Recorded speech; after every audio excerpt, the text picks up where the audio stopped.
Sí, claro, porque nos quedan tantas cosas por hablar, Pablo. Entre ellas, recién hablábamos del clima que se vivía ayer en la Corte Suprema, previo a lo que fue un fallo que no causó sorpresa, pero una cosa, más o menos, es decirlo, no, a ver. más o menos no ¿Por causó qué? sorpresa. Porque yo mismo te había dicho sentado acá que había que ver los matices. Si era parcial o total. Claro, ayer era muy fuerte la versión de que podían dejar una parte, o sea, podían que fueran elegidos por el voto popular algunos de los miembros del Consejo y no todos. Por eso, ¿no? y sin embargo salió todos, completo, salió en lenguaje automotriz full. Sí, la voltearon, voltearon la reforma. Se la voltearon, sí, exactamente. Suena medio, pero es verdad. No, digamos, los puntos más importantes, lo que le importaba al gobierno nacional, quedó Ahora vamos a decirlo de otra forma. Este es el cachetazo más grande que le dio jamás la Corte Suprema de Justicia al Poder Ejecutivo. Es eso. Fue creyendo. No, bueno, salió completo, la voltearon, fue el cachetazo que porque es muy fuerte. Sí. Es muy fuerte, ¿sabés por qué? No por la Corte. Por Cristina Kirchner, porque ella lo planteó como una epopeya. Planteó igual que el 7D, fue lo mismo. Vamos por todo, vamos a democratizar la justicia, el voto popular. La gente ya estaba loca por votar. ¿Sabes que todos mis vecinos no venían la hora de ir a votar? Consejeros queremos votar, sí. Consejeros de la magistratura. Sí. Por favor, déjennos votar. No vi ni uno. Yo nunca escuché a nadie diciendo eso, pero bueno, el gobierno lo planteaba así, como si fuera un apetito popular por el sufragio, que además es bolazo. Es bolazo eso, porque Hitler, Pinochet, Franco, los tres dictadores, y hay otros más, hicieron elecciones. En su momento celebraron elecciones. Las elecciones, el voto popular, no siempre es maravilloso. Es un verso eso. Y los que se oponen a eso son del medioevo, decía ayer el gobierno. ¿Sabés lo que es el medioevo? La mitad del presidente de Bolivia. Claro, quería decir que tiene una mentalidad medieval. Sí. ¿No?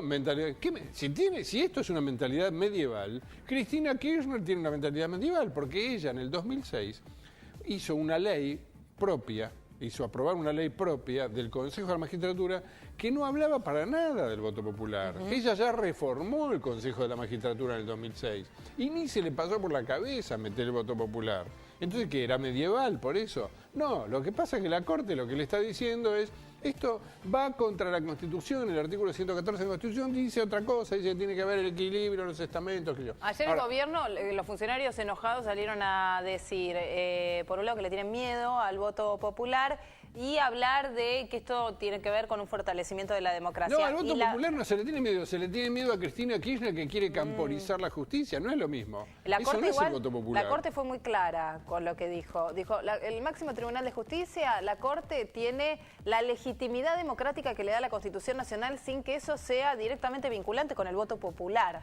Digamos, no significa, ahí hacía mención a lo que vos decías recién, no significa que el voto popular sea solamente lo que sustenta una democracia. Obviamente que se está a favor del voto popular, ¿no? En las cuestiones que son necesarias, como por ejemplo los candidatos a las elecciones legislativas ahora que no se ven afectadas por esto. A ver, ¿me dejás hacer una felicitación pública a la Corte Suprema? Pero no por el contenido del fallo. No por el contenido del fallo, por lo que dijo. No, eso por supuesto que yo estoy de acuerdo, pero no por eso. Por cómo lo redactaron. Este es un fallo que si usted está en su casa ahora, tiene un diario, léaselo, léase la síntesis, el resumen del fallo, y lo va a entender todo. ¿Por qué? Porque es la primera vez que la Corte escribe un fallo que no solo se entiende, sino que además remarca cosas muy obvias. ¿Por qué lo hizo? Es un fallo obvio. Alguien dice que es un fallo didáctico. No, no es didáctico, es escolar. Le está diciendo a Cristina Kirchner, ¿usted sabe cómo es que quiere decir control de constitucionalidad? Como no sabe, se lo vamos a explicar. Control de constitucionalidad es lo que hizo la Corte con el punto final y la obediencia debida, ¿se acuerda? ¿Usted sabe lo que hicimos con la ley de divorcio? ¿Se acuerda cuando hicimos el control de constitucionalidad? Eso es control de... Bueno, viste que ayer nadie del gobierno habló más de control de constitucionalidad. Sacaron ese argumento. ¿Por qué? Porque la Corte le pegó un bife con eso terrible. El otro bife que le pegó es, no se hagan los dolobus, no digan que por este fallo levantan las primarias, suspenden las primarias. Las primarias, sí, esto no tiene nada que ver con las elecciones de diputados y senadores, siguen adelante. Porque estaba ese run run, no más allá de un funcionario del Poder gobierno Ejecutivo, ¿me entendió? No nos use a nosotros de excusa para levantar las primarias, le está diciendo, ¿no? Entonces, hay varias cosas así en el fallo, también cuando le explica por qué es inconstitucional, cuando lo explica en lenguaje muy elemental. Es la primera vez que pasa esto en un fallo importante de la Corte. Yo siempre me quejé de los fallos de la Corte que necesitas 25 exégetas para interpretar o tienen que contratar un tipo. Es largo, porque creo que tiene unas 50 carillas. 64 carillas. Porque no se entiende un poco los fallos. Los de Clarín, los de la causa Clarín, todavía estamos analizando el de mayo del año pasado. ¿Qué quiso decir la Corte con el 7 de diciembre? Acá nadie preguntó hoy qué quiso decir ayer la Corte. Lo dijo claro y las partes que están claras encima las explican. Algo que sí sorprendió fue lo que se comentó ayer, que había sido parte de las conversaciones en la reunión de ministros del máximo tribunal, la amenaza Maqueda, ¿no? O esta especie de insulto, escrache, como quiera llamarlo, pero una actitud de algún modo intimidatoria de un grupo perteneciente a la Cámpora. Se ocuparon de decir igualmente no tienen que ser directamente mandados por el gobierno nacional, pero son militantes de la Cámpora, que lo esperaron en la esquina de la casa cuando el ministro venía de la Corte, ¿no? Había terminado de trabajar, salía a la Corte, se iba a su casa y lo esperaban en la esquina del domicilio. Sí. Y el gobierno dijo que va a investigar esto, que va a ser una denuncia penal. Bueno, acá a mí lo que más me irrita de esto es la falta de racionalidad de la amenaza, la inoportunidad de la amenaza. Cuando la presidenta ayer, una hora antes de que se conozca la sentencia, empieza a tuitear contra la justicia, porque se venía el fallo de la Corte, es absurdo. A esa hora ya estaba redactado, hacía rato que estaba redactado el fallo judicial. Y lo de Maqueda, amenazarlo a Maqueda el día anterior, ¿qué piensan? ¿Que Maqueda votó cuándo? 5 minutos antes de que se conozca el fallo. Más vale que la posición de Maqueda ya la había tomado hace mucho. Entonces ir a amenazarlo es simplemente el impulso, es la pulsión de un derrotado que juega mal. Es de juego sucio eso. Porque además de que es juego sucio, ya estaban derrotados. El gobierno ya estaba derrotado a esa altura. No se hizo 5 minutos antes el fallo. Hay rumores que indican que habría un fallo respecto del tema de la ley de medios de la Corte Suprema de Justicia. Algunos hablan de que saldría más pronto que con más tiempo hacia adelante, ¿no? Otros dicen que en realidad faltan instancias previas al fallo de la Corte. ¿Cómo lo ves? Lo veo posible. Esta Corte tiene antecedentes de haber mimado en algún momento al rey Salomón. Es una corte un poquito salomónica, viste que una de cal, una de arena, ya lo hizo esto. No obstante, si es para compensar lo de ayer fue muy duro, fue tremendamente duro, o sea que no hay compensación fácil. Pero, de todos modos, creo que en el tema Clarín, perfectamente puede haber una sentencia que no sea ni blanco ni negro, ¿no?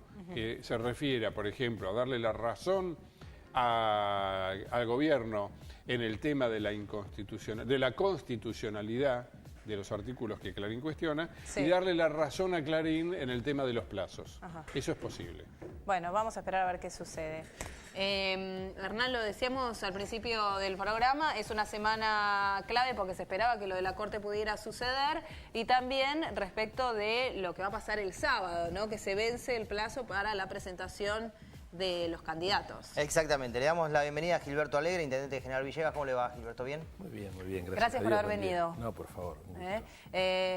Están a todo ritmo, es una frase que me suena conocida, a todo ritmo para cerrar de aquí al sábado. Sí. Estamos trabajando, digamos. Es un tema bastante complicado, siempre resulta de esta manera, pero bueno, es normal en los tiempos electorales, siempre estas cuestiones se presentan de esta manera y bueno, estamos trabajando para llegar bien el sábado. Massa se tiene que definir el viernes, dijo, el viernes lo cuento. Sí. ¿Qué cree que va a hacer? Es mi opinión, ¿no? Sí. O sea, no es la opinión del conjunto, no involucro al conjunto. Yo creo que Massa va a aceptar en definitiva ser candidato a diputado, pero es una opinión personal. Pablo, a ver. Es de los míos, ¿viste? Ah, claro, porque acá hicimos una... ¿Sabés cuál es la, Pulsa y yo soy el árbitro. Sí. ¿sabés cuál es la diferencia entre el intendente y yo? ¿Qué? Que él sabe. No, yo no sé, digamos, somos un grupo importante que hemos venido trabajando desde hace mucho tiempo en la conformación del Frente Renovador.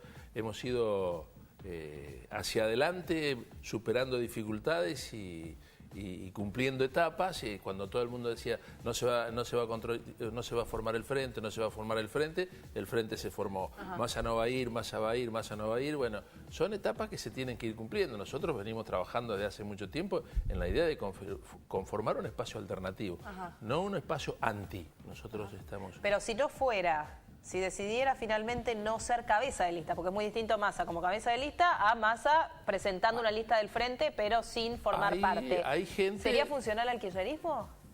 No, yo creería que no. ¿No? Digamos, nosotros estamos trabajando en una alternativa donde queremos transitar una calle ancha, superar estas dificultades de vamos por todo, digamos, nosotros decimos vamos con todos, nosotros tenemos una concepción de la política distinta, donde queremos construir entre todos, y eso es de pronto... Ahora, eso ya lo inventó Scioli. No, porque Scioli, digamos, sigue siendo funcional al gobierno. Nosotros nos hubiera encantado que Scioli jugara con nosotros, porque es una persona que tiene una muy buena, digamos, comunicación con la sociedad, tiene una buena imagen, pero no acaba de resolver su conflicto, y nosotros pertenecemos al peronismo, estuvimos en el Frente para la Victoria.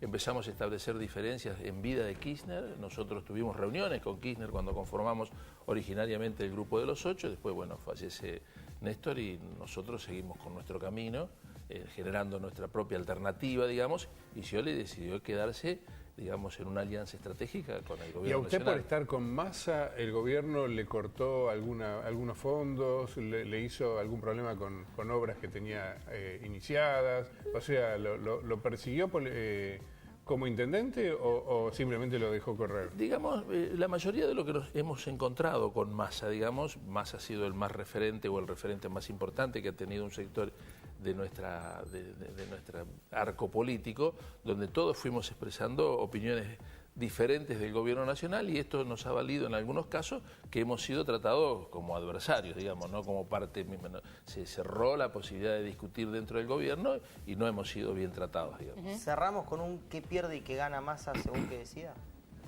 ¿Qué pierde y qué gana?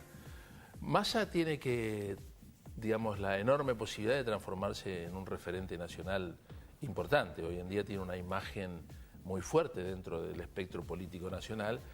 Para mí el aceptar el desafío de ser diputado nacional es muy constructivo. Él lo posiciona desde un lugar distinto.